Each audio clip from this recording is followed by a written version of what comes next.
درنو لیدونکو السلام علیکم. د پاکستانی حکومت اپوزیشن د عمران خان د استعفا غوښتنه کړې ده.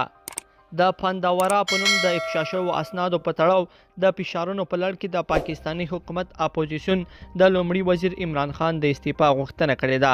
د مسلم لیگ نواز ګوند مشر احسان اقبال یو مطبوعاتي کنفرانس ته ویلي چې که چیرته عمران خان ته خپل او د خلکو عزت حد اقل اهمیت هم لري نو باید په خپله خوښه استعفا ورکړي. هغه زیاته کړې چې د پانداورا اسنادو تر افشا کېدو وروسته په واک کې د عمران خان د پاتې کېدو لپاره هیڅ اخلاقي توجیه پاتې نه ده. اقبال ټینګار کړی دی چې له فساد سره د مبارزې په نوم د عمران خان شوې ژمنې یوازې شعار دی او بس.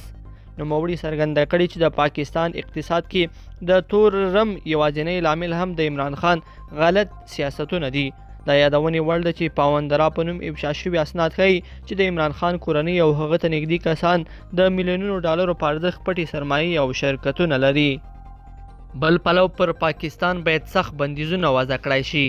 د جنوبي او مرکزی اسیا د چارو یو شنونکي عاقل رمیش په یوه تازه مرکه کې ویلي دي د دې وخت دی چې پر پاکستان بندیزونه او محدودیتونه وضع شي څو په سیمه کې د هیوادونو په چارو کې له لاسوهنې لاس په سر شي.